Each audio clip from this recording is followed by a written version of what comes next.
Basebo ne bannyabo abali baffe Abarosi TV tubaniriza program yaffe Farming in the Future mwebale kubeera nga gye muli okubanga ate mugoberera n'olwaleero nno tutuuse era tubawe ate kiki kye tubaleetedde olwaleero naye nga mmwe abalimi ate mmwe abagala nnyo okufukirira ebirime kubanga mukimanyi bulungi nnyo nti embeera y'obudde yakyuka w'olindira enkuba ate ogenda okulaba togiraba n'olinda abamu ne musima ebinnya abamu twatukako eyo abamu baagala okusima emmwanyi ne basima ebinnya naye ne bimala omwaka mulaba nga tebatadde mu lwankuba ng'olinda enkuba togiraba kakati nno solution twagifunye jja bannaffe aba Task Farm olwaleero be tuli nabo era nga balina ekipya kye bayiyiza balina ekipya kye bakuyiriza gwe omulimi gwe oba olimira ku large scale oba olimira ku small scale siriyimiridde nno mbigaali abamu muyinza okugamba nti leero ate akikubidde embigaali nedda zino zoolaba kati wano zino solar panels naye nga zino pumps kati gwe omulimi ng'oli awo olima katono oba olima kinene owa katono bakukoledde wano ey'amaanyi ennyo egenda okuba nga ate efukirira ebirime byo ate nennene nayo bw'oba oyinanga wanene yeekaazi 3 okudda waggulu gwe ogenda kuba nga ate okozesa eno bagenda kuba nga ate batubuulira zikola zitya zino solar pumps batubuulire biki by'olina okukola okuba nga ate osobola okuzifunamu batubuulire era zigula ssente mmeka kubanga manyi gwe omulimu weetaaga okuba nga ate ofukirira ebirime byo okuba nga ate osobola okuba nga naawe embeera y'obudde osobola okuba nga ogirwanyisa kubanga jjukira nnyo ebyobulimi bino tugamba nti backbone of Africa kitegeeza nti tulina obyenyigiramu naye nga tulina okulaba nti buli mbeera yonna ejjawo naffe ate tusobola okulaba nga ate tugirwanyisa tusobola okulaba nga ate tufuna ekyo kye twetaaga okufuna katwegatte ku bakulu batubuulire batusomese biki bye tulina okuba nga ate tukola tulina kuba nga tugikozesa tutya kubanga kyekibuuzo ekikulu nti yes yo weeri naye ogikozesa etya okulaba nga ate osobola okufuna ekyo kye weetaaga okufuna.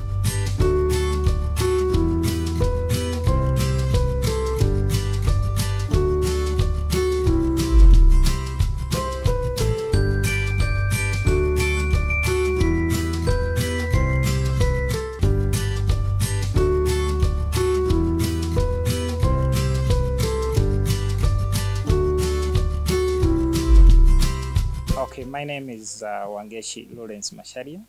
I'm a consultant working with Task Farm Uganda. Task Farm Uganda, we are located in Kabusu, Rubaga, next to Kabusu roundabout. Kabusu is simply on your way to Nalukolongo if you're coming from town. If you're coming from Deva or from Entebbe Road, you join Masaka Road. When you get to Total at the traffic light, you take your right. And you'll find us by the roundabout. In front of us here, we have a pump which we call TF002. TF002 is a solar-driven water pump. This pump is portable, which means you can simply take it to where the water source is. This particular pump, like you can see it comes with wheels, or should we call them tires, so that you can be able to move it. It's mobile. You can be able to move it to the water source wherever it is or where your garden is. Many a times when we find ourselves, we don't have fuel to irrigate our gardens. We don't have maybe a fixed water source, but we have different water pockets in our gardens. But fetching water with the hands becomes very tedious, becomes very hard. And again, the cost of fuel now is too expensive for you to be able to run a profitable business using fuel-driven pumps. So TF002 is a pump that was designed by Task Farm. The main purpose for this particular pump is to help a small farmer somewhere in the village, or someone who is doing maybe nurseries along the roadside, or someone who has something that may require about 2,000 cubic liters, or should we say 2,000 liters per hour or less, not beyond that. So it has to be a limited size of a garden. That is, we could give it about a maximum of 3 acres to farm. Say, for example, if you're farming tomatoes, this particular pump will be able to handle that. Now, this particular pump is a motor-driven pump, which is a DC motor.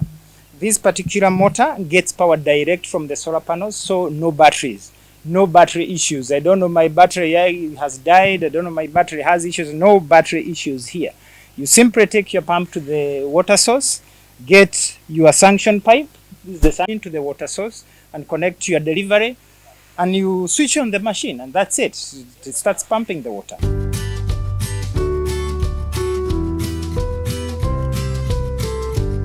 Has what we call a maximum head. That is the number of meters going vertically up, 28 meters going up. Then horizontal distance, if you have a garden that is maybe in a low-lying land, it can go about 200 to 300 meters horizontally. So it can be able to irrigate quite a piece of land. Now we had mentioned earlier that the water flow is 2,000 or 2 cubic meters or 2,000 liters per hour. That is when it's running to its capacity. The other thing is it uses a 24 volts to run it. It's a 24 volts machine, so that's why it requires a 24 volts power source. And it's the wattage for the machine is 250 watts. That's what it uses to run. Now, it has a control switch. It has two switches. It has the main control switch inside here and a backup switch on the side of the machine. So it is easy, convenient to use, and it's properly protected against any power issues. Now, you don't have to worry that you're dealing with electricity and you're dealing with water. Don't worry. Where the water is picked from is the motor is properly guarded from the water and all the business that goes around the water. It's properly guarded. The other beauty part of this thing is corruptible. Even if you have a small house where you have to squeeze it in between maybe the beds or a table somewhere, this machine is corruptible. We simply have these two ropes to hold it into place so that when you're driving it doesn't shake. So when you are going to use it, you simply open them like this. Then you also open this other one this side. After you do that, that is free. Then you come here. Simply prevents the panels from falling over when you're driving. And that's how it opens. Then you come this other side. Wait a minute. I remove this thing. That's it. And there you go. You are in the garden and it is set to start running. We are going to see how it runs.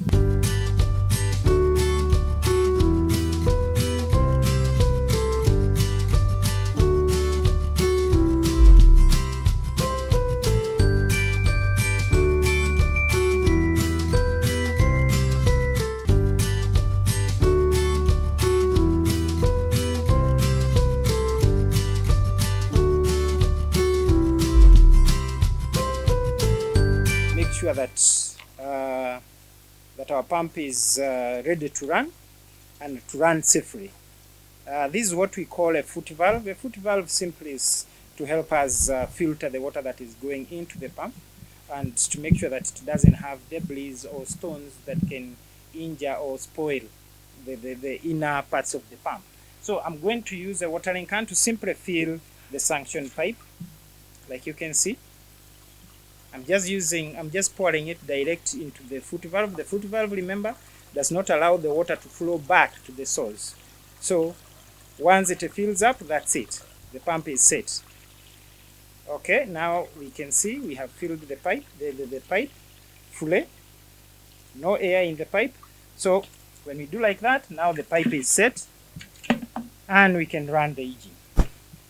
There are two switches. This is switch number 1, and then I have the backup switch here to just make sure we don't have the pump running dry at any particular point. So we are on, and so it's already sending water into the tank.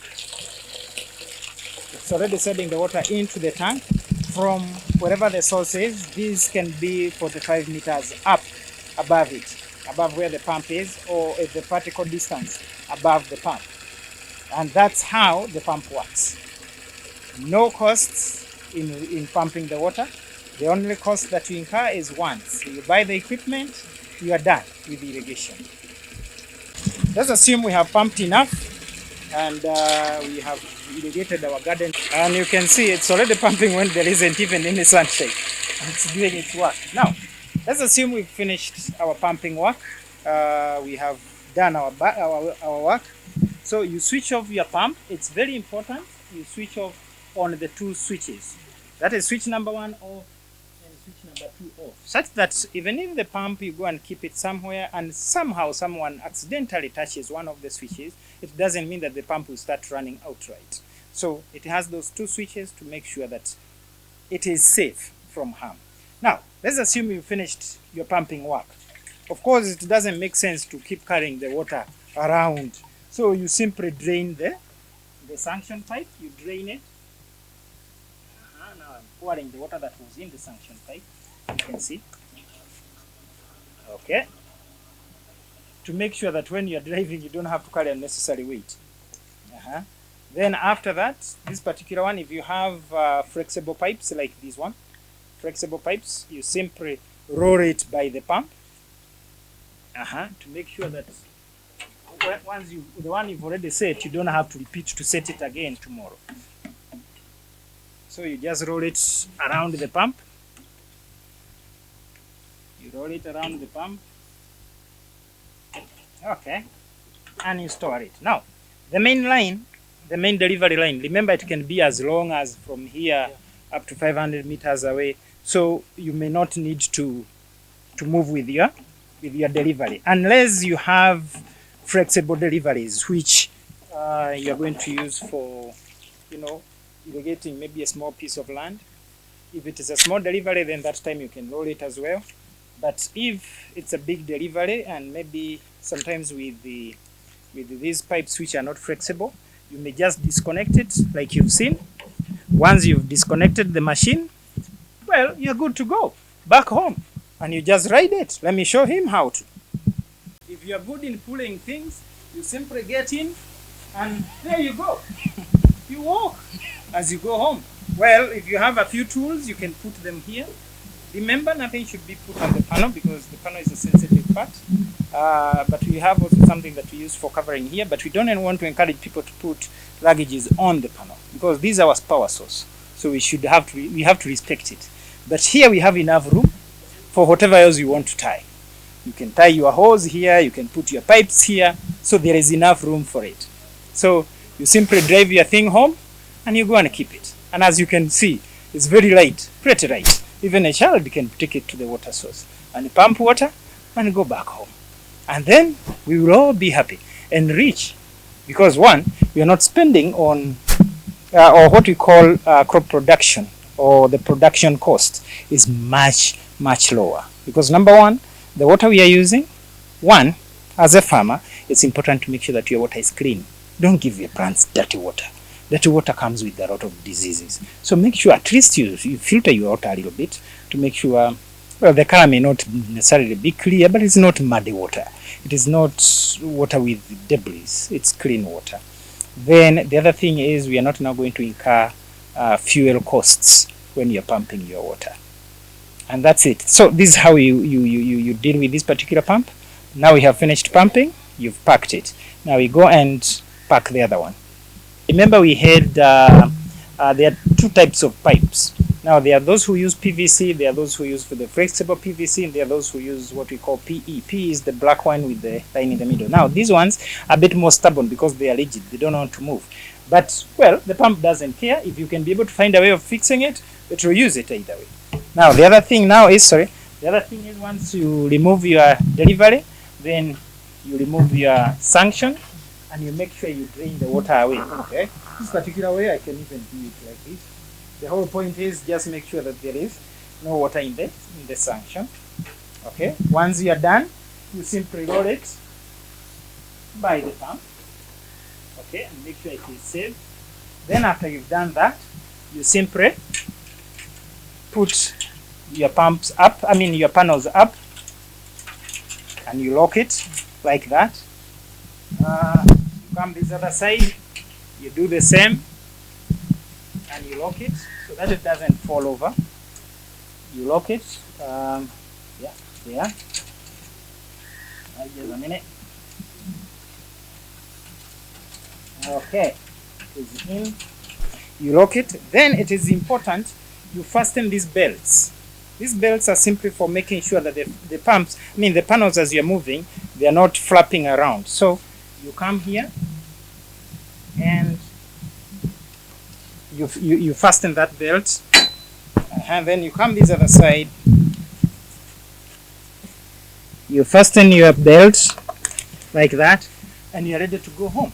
How easy? You just hold your pump like that, and you go home, while singing and whistling a little bit, because you've already done the job. You go and park it. This one particular one doesn't mind, even if the area where you're going to park is squeezed or something like that, it will still fit. Oh my, just like this. Okay, they are properly parked, and that's it. Until the next time, the pump is safe, free, and you finished pumping. No cost. Free water. One-time investment. Happy farming. This particular one, the TF002, is 3,500,000. TF003 is 4,500,000. The only part that you'd say maybe can get spoiled is the motor that runs the pump. But still, even the motor is giving you a warranty of about 10 years. Now, the panels, unless you break them, they have a warranty of 24 years. Oh, guys, come on. When will you even need to even go back to buy a pump? The only thing you need to do is to take care of your equipment. Keep it safe. Keep it protected. And the other thing is, these days, thieves have been too many stealing people's solar pumps. You go and install the solar pump down in the garden and leave it. In the morning you come, you find just an empty hole. No pump, gone. This particular one, it sleeps where you sleep. Unless that thief is so daring that can even enter into your house, this particular pump is safe. Unlike the others that we install in the field where anyone can come, when it is dark. But this particular one, you keep it in your house.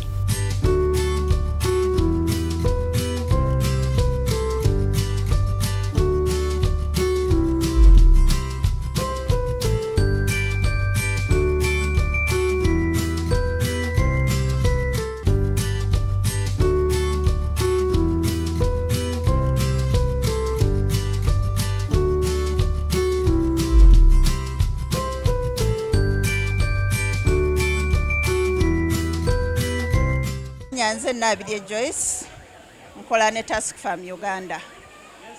Tusangibwa Rubaga Kabuusu nga tukola ebintu ebyenjawulo. Tukola greenhouses, tukola solar dryers, tukola ne irrigation systems.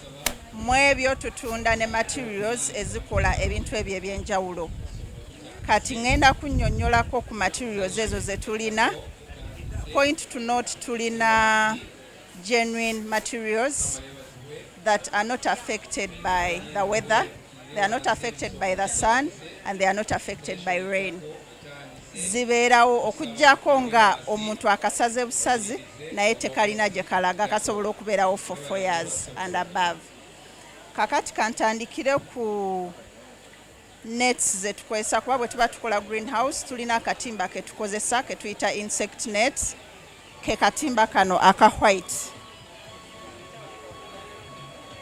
An insect net tekakkiriza buwuka kuyingiramu mu kiyumba ekyo kye tulimiramu. Tekakkiriza buwuka kuyingiramu, y'ensonga lwaki tukakozesa. And it's all weather net. Tekayulika si bwe buno bwe bateeka ku bizimbe. Omuntu ayinza okusanga nti nsobola okugenda aka green tekasobola kukola. Ebiseera ebisinga tulaba obutimba bwa green bwe bateeka ku bizimbe nga babizimba. Obwo si keekano oba material si emu. Kaliko ka weathering era bw'oba obulabye bw'oba okyobservinze emyezi ng'esatu kaba kakutuse. Kano akatimba kasobola okubeerawo okumala emyaka 4 nga tekalina gye kalaga. That is the insect net. Then tulina akaveera. This is a sample of the UV cover. Kano tukakozesa ku greenhouse oba ebiyumba bye tulimiramu. Ka controllinga ebintu bingi. It prevents the plant from the outside weather. Ekirime ne kiba nga kikulira under a controlled weather. Kano akaveera nako tukawa guarantee ya myaka 4. nga tekalina gye kalaga okuggyako ng'omuntu akadestroyinze intentionally. Then wansi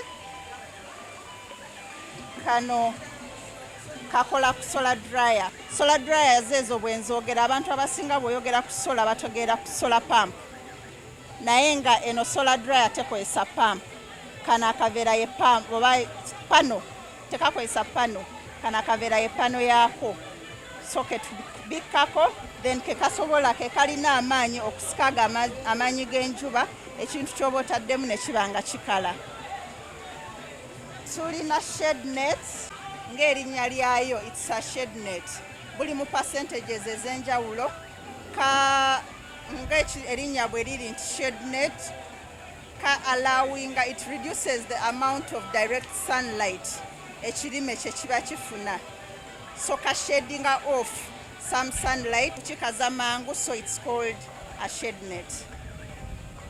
Then tulina drip lines. Drip line gye tukozesa okuteeka amazzi okuwa ebirime amazzi munda mu greenhouse.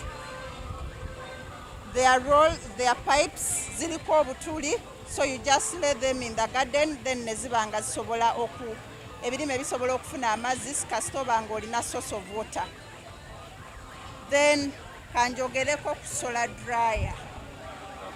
Solar dryer obwedda gye njogerako kano ke kasembayo obutini mu solar dryers ze tukola ke tuyita portable.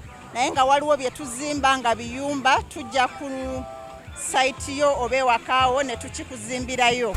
Solar dryer eno ekaza buli kintu kyonna ky'oyagala okukaza. Bwe mba meshoninzeeko ekaza ennyaanya, ekaza entangawuzi, ekaza ennaanansi, ekaza greens zonna. Oyinza ogamba nina herbs zange na spices zenjagala okukaza, ekaza cereals, ekaza ne kalimbwe w'enkoko like manure oba kalimbwe wa nkoko oba wante, byonna ebikaza. Kati kano kennina saawa zino advantage yake kaliko terina solar panel, naye nga bwe nabanyonyodde akaveera kano ke kalina amaanyi okusikaga amaanyi g'enjuba ekintu ky'oba nga otaddemu munda.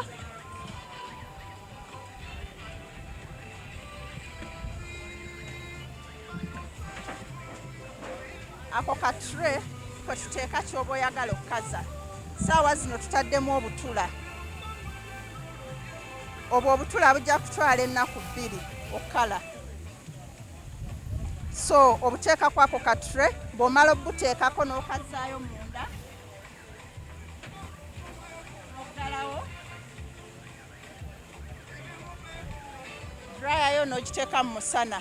Ky'oba osigalidde kujja bukeberako oba bukaze n'obujjamu n'osobola okuteekamu ekintu ekirala.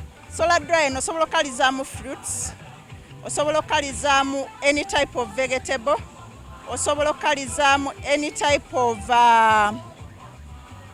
herbs, katugambe mint, ntangawuzi, osobola okukalizaamu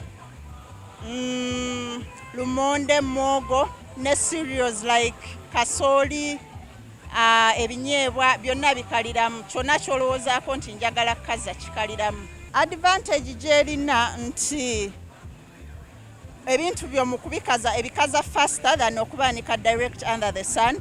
Then ekyokubiri by'otadde mu direct under the sun empewo efuuwa and ne bigendako obukyafu. While once it's inside here the solar dryer ogenda kujjamu ekintu kyo nga kiyonjo nga bwe wakitaddemu nga bwe kiri. That is the advantage it has. Chikaza mangu and then whatever you dry comes out in its clean quality. Nobu trays, tubuyita seedling trays. Muno mwe tumezeseza ensigo oba bwe tukwesanga nasare yaffe bwe tuba tumeze ensigo. Kubimu ku bintu bye tukola tulinako okumezesa abantu ensigo era buno bu trays bwe tukozesa. Tulina ka tray akagendamu ensigo 66, kano kagendamu 204, tulina n'akagendamu 288. So kisinziira ku tray gy'oyagala mwe tuba tukusimbira ensigo zo gye tukozesa ne tusimba ensigo ezo. Naye nga bwe mulaba example wano waliwo butray obumu obulimu ezo ensigo twateekamu ensigo then ne zimera ne zifuuka seedling kati tubukuliza omwo omuntu bw'ajja akajjamu bujja n'akasimba direct mu nnimiro.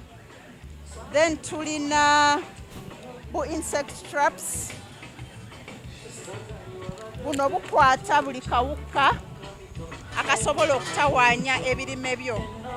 Tubukozesa tubuteeka mu nnimiro, kakuyambako okwidentifyinga buwuka ki bw'olina mu nnimiro yo n'osobola okudiringa nabwo bw'oba weetaaga busprayinga n'obusprayinga such that tebugenda mu maaso nakulya birime byo. Akantu kano kaliko gum. Right now it's sealed naye nga bw'okasimulula eno paaka erimu obuntu 10. Bw'okasimulula ako ka plate akamu kaliko gum on both sides. Kati bw'okateekawo buteesi obuwuka obutawaanya ebirime byaffe buli attracted to 2 colors. Yensonga lwaki these traps are in 2 colors.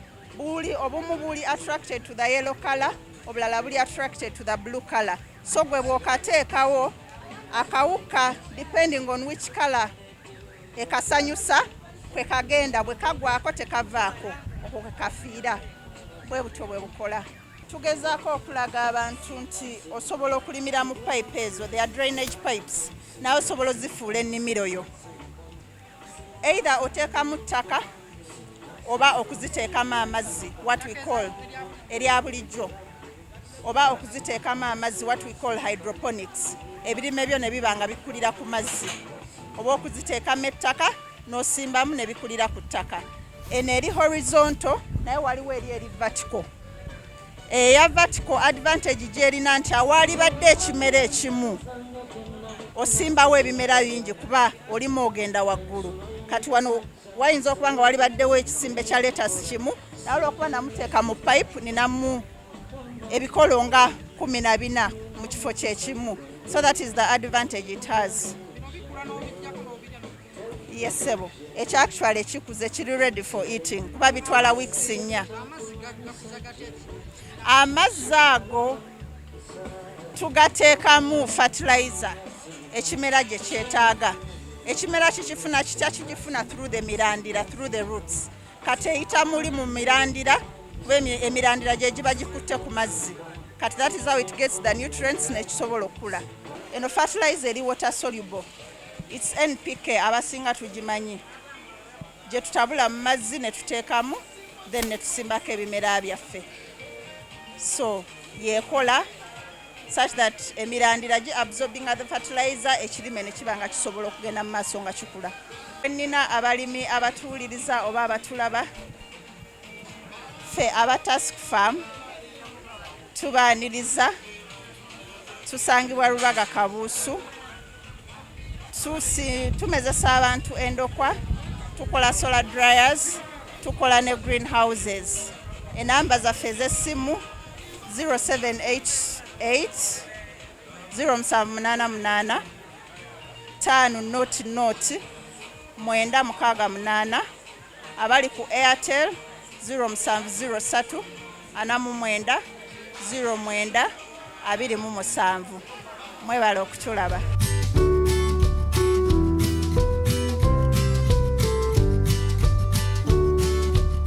Wow, mwebale kubanga ate mubadde mugoberera omukulu Lawrence mumuwulidde bulungi nnyo biki byababuulidde ku solar pumps zino.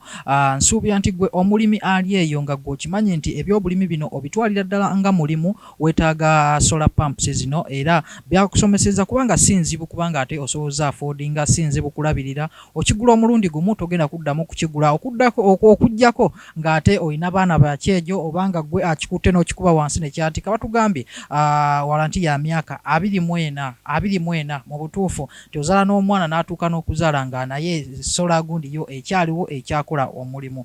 Ogyetaaga sobola okuba nga ate obatuukirira, sobola okuba nga ogendayo, osobola okulaba nga ate ogifuna, osobola okuba nga ate naawe obaako kyokola ku nnimiro yo, obaako kyokola mu ebyo by'olima bisobola okuba nga ate bireeta ssente.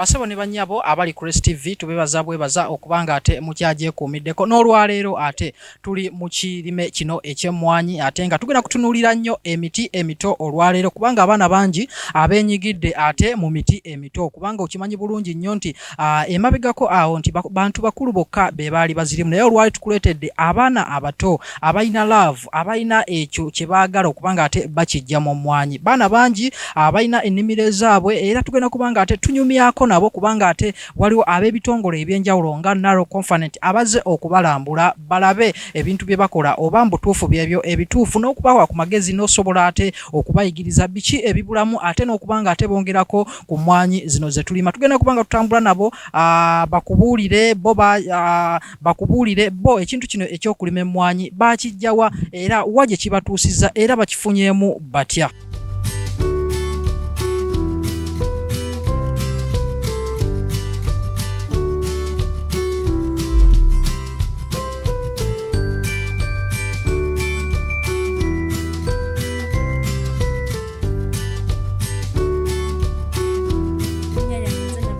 Fiona somera ku New Horizon Secondary Vocational School Mukono mu COVID oba before nga tannatandika taata gye yali atambula gye yafuna mikwano gye ne gimugamba program y'okusoma emmwanyi okuyigiriza abavubuka okusoma emmwanyi n'atwalayo naffe ne twenyigiramu okusoma emmwanyi ekyatusikiriza ogenda ogisoma n'okweyongera okugisoma paka bwe twagimala twamanya ebirungi ebiri mu mmwanyi nti emmwanyi oba ng'ogyesimbidde ng'eri waka ewoowobeera ekisooka osobola okuginoga n'ogikaza n'ogikolamu ssente ng'ogitunze n'ogikaza n'oggyako akakuta n'oscreeninga n'osiika n'onywa kyayiwo ewaka ate oyo kofi bwe tukola ne tunywa takubisa ntunuusa oba talina buzibu bwonna kubanga tukola seeds ennyini abamu kofi bakozesa bikuta so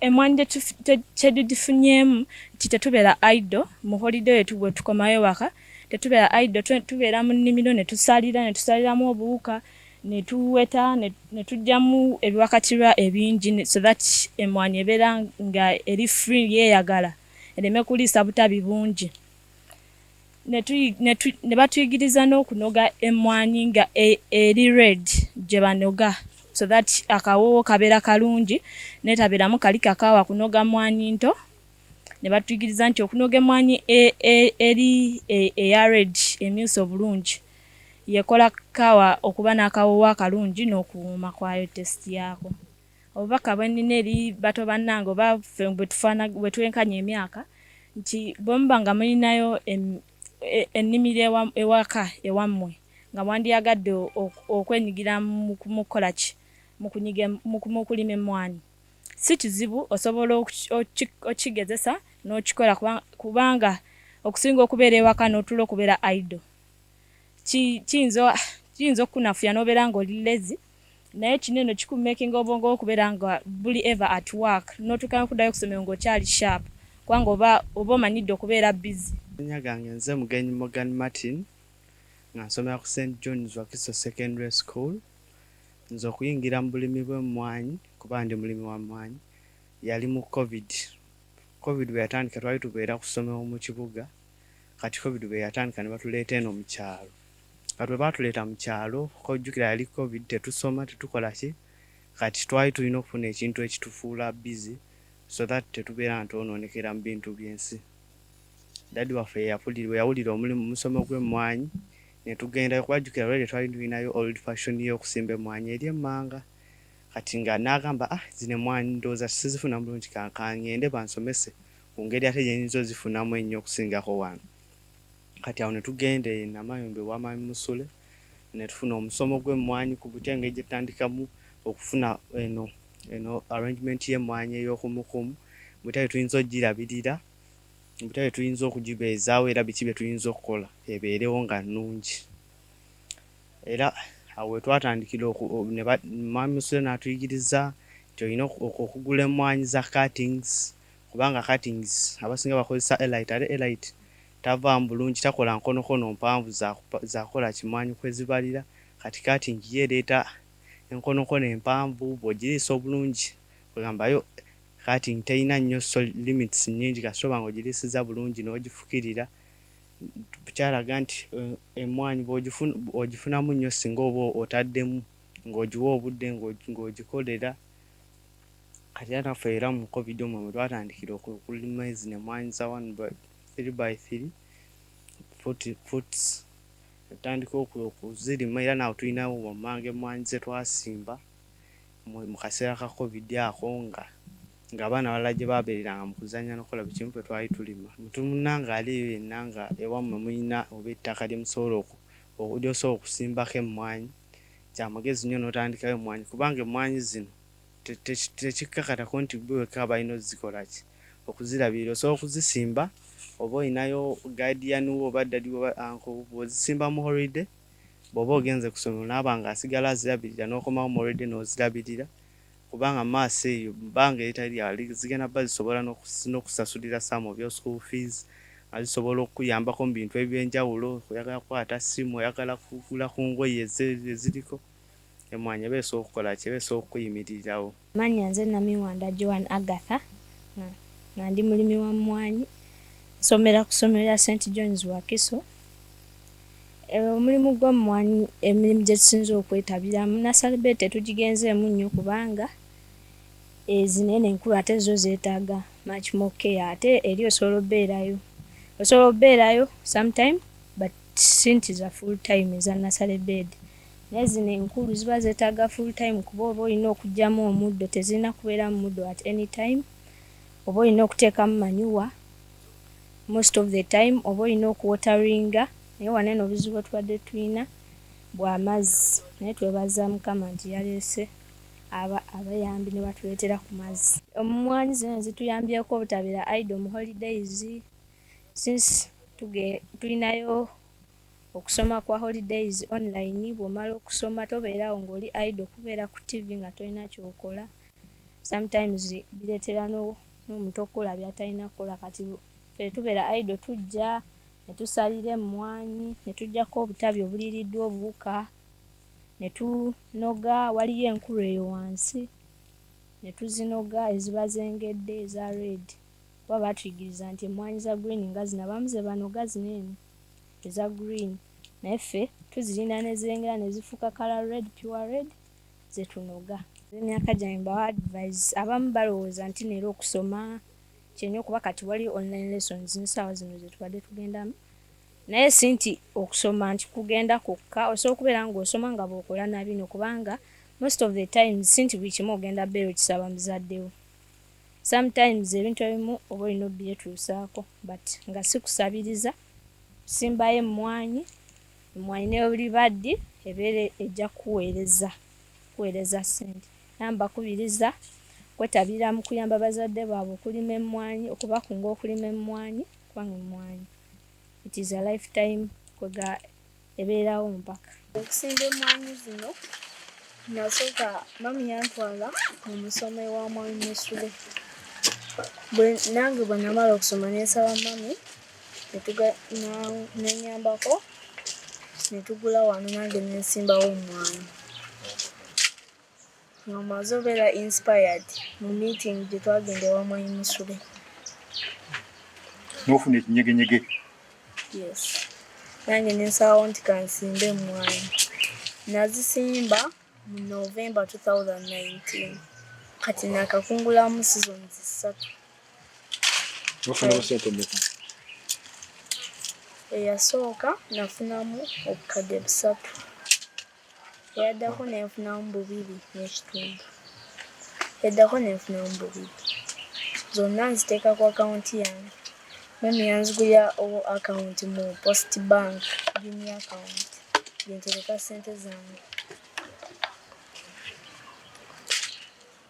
Bizibu ki by'osanze?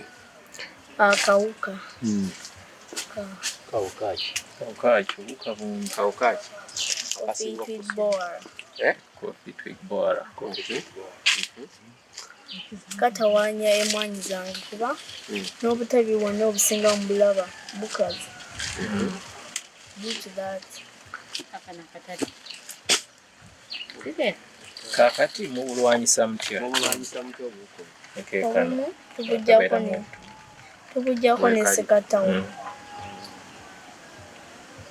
Ojjamu ne kusekatuwa. Ate okufuuyira abakozi bo tebafuuyira oba temufuuyira? We use striker. Mufuuyira ne striker kituufu. Kati okuziriisa emmwanyi zino oziriisa nziteekako biochar nga bwe buba nga season ya musana tukwata obucupa nenteekamu amazzi nenteekako obutuli wansi mu bottom nenteeka ku mmwanyi. Kakati kirooto ki ky'olina ku mmwanyi eno kubanga okyali musaayi muto wano mami yakkwatako gwe nga ggwe olaba otya mu maaso eyo ku kintu ky'emmwanyi? Mami. Nze ndaba abasajja ab'amaanyi nga mmwanyi bagadde nga bali mu mmwanyi. So I also want to become famous. Njagala kufuuka omusajja omugagga ow'amaanyi. Oyise mu mmwanyi. Ofuuke ne kati. Oyise mu mmwanyi. Mmwanyi terimba. Ekigendererwa kyaffe ennyo okulaba nti ssente zetwazigulira junior account. Tufune ssente eziwerako. Mu sizoni ze nga bwe zijja zikola ki? Tugule ettaka eddene nga lirye era twongereko emmwanyi endala. Era emabegako natambulako ko ndengera sayizi Kasande ne banga nti eka eri mu bukadde nga 4 ku 5. Nanije ne mugamba tusobola okugenda tugule eka. Agamba misoka tuweze eza eka zimeka 2 au ke tulumbe. Kati wano kuyinkana okala. Kano kali wano wansi kali 7 nikambuka 10 mu naye ne kaweta weka tusobola kwengera kwa gutu kalengera bafiki. Sebo ekirala kibuuzo kimbadde njala kubuuza. Omusiri gwo guli mu okukolo bimeka. Yandi. Eringa Dr. Tewe. Dr. Tewe. Kibuuzo kiwulidde bambuuziza? Tokiwulidde. Kimuddemu. Mbadde nkubuuza. Omusiri gwaffe guno gulimu ebikolo bimeka. Ebikolo nateekamu 477.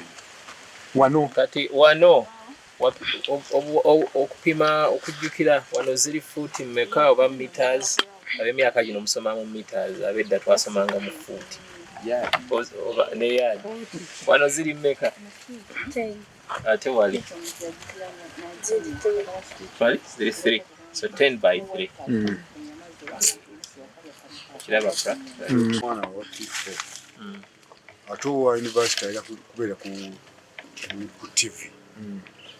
Ono bw'abeera ku ssomero nga mami agenza omulaba amugamba nti gamba mwanyi amuwesima enjuge naye aga mwanyi musule kusaba kugaida ontugeeko ku musiri gwange ogw'emmwanyi olabe bwe kufaanana naye omusana nga gunkola bubi atandise okulowooza nti omusana gujja kwonoona ki ennimiro ye kiba kitegeeza omusajja ono tumujja wano bwe tufunayo abaana omutwalo gumu nga buli omu alina akalimiro bwe kati n'endowooza eyo ono wa pifu tugenda kugenda ku nnimiro wa siniya gy'akoze naye tulabe kyakoze kyakoze so kituba tugamba nti nno butwongeramu abaana bano bajja tukola bulungi nnyo ejja kugumiza ekibira. What is the application method? Oba oteekako biochar.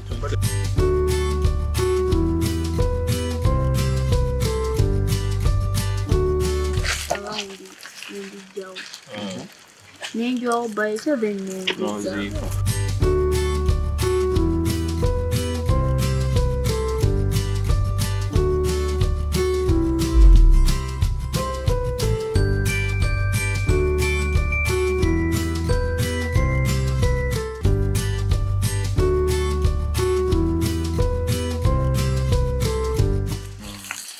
Mugazi tugujje wala naye ffe wano twasalawo ekisooka mu byonna nga tukwatiddwako abakulu ba conference okugutwala ng'omulimu gwa family. Nze ayogera nammwe amannya nze Katongole Deogratius era nga wano tuli mu nnimiro wakati. Omulimu guno tugutwala nga family era tugukolera wamu era nga omukulu ono ne Jenny nga bwe muliraba wano mu baana tuzaala bazaale wano baba trainings okuviira ddala mu nteekateeka ya nassale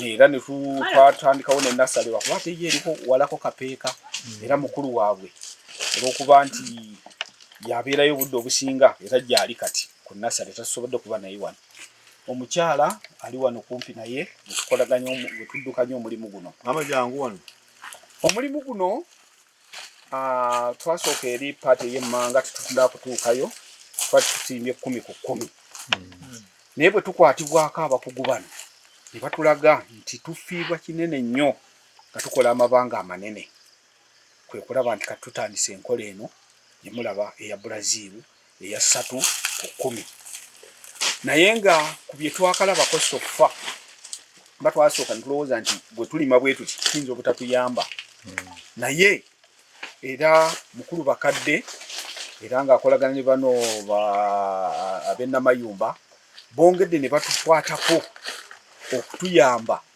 tube nga twongera amaanyi mu mulimu guno okugusitula omutindo gwagwo okulabika nti omulimu gw'emmwanyi titugutwala nga ekyokukolako obukozi era y'ensonga etutuusiza ku bino ne batuyunga ne ku bitongole ebirala nga bukadeefu byonna byonna tulabe nga tukwatira ddala omulimu guno buki bulungi mu maanyi era tusanyuse nnyo okulaba nti ate kati batuleetedde abakulu by'emmwanyi nga bano abava mu Naro okulaba nti batuuka wano ku kyalo kyaffe e Nakaseeta kulabike nti ate bongera otubangula n'okutusitula ku mutindo engeri gye tukolamu emirimu gino egy'emmwanyi naye era twetaaga nnyo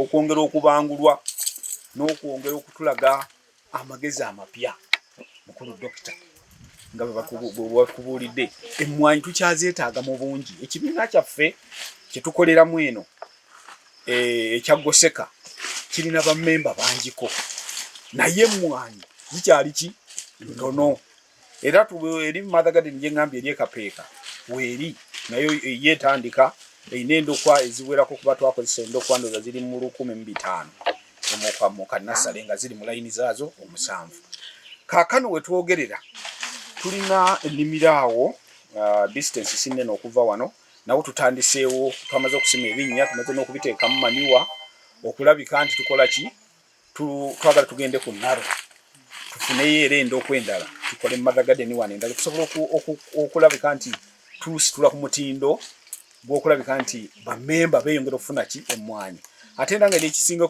twagala okutuzisaayo ku Naro ensonga okubula nti layini 8 9 ne 10 nazo tuzifuneko nga bwe batusomesa tube nga nazo tuzincorporatinga muki mu nassale yaffe tube nga tugenda mu maaso bulungi so bano kubikwatagana nassale ne management ey'emmwanyi kati be basaale ffenna tugoberera tugumbujewa speed kigambo kimu kimu ono kayogere kandi speed obukugu twabujja wa mukulu ono mukulu wani oba mukulu Musuule bwe twalinga tusomera during that period of COVID-19 bwe twagendanga ne tusoma ne batuyigiriza ennimi empya eya Brazilian style ey'okuba nti mu UKM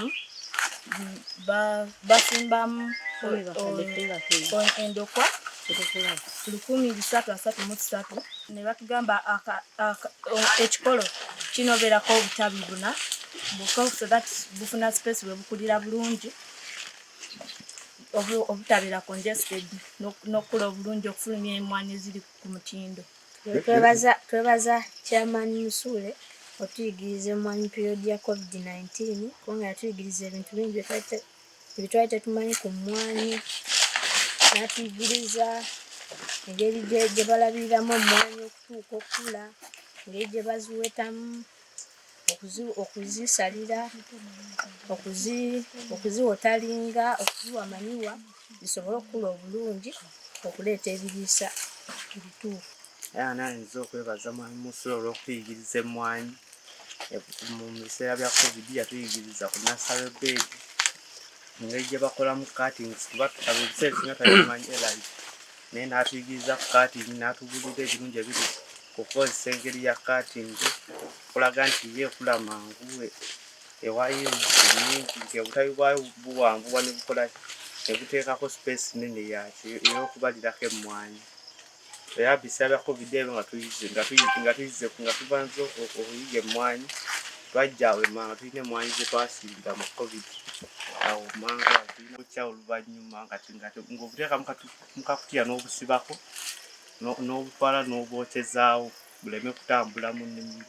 Twebazaako ensuso olw'okuteekamu emiti gino emito okwagala okulima emmwanyi kubanga ne baba basomye ne basoma ebirala basomye obusawo bw'abantu basomye bwa looya basomye bwa inginiya kino kyo aba yakijja waka nti ajja kubeera n'omulimu gwe guli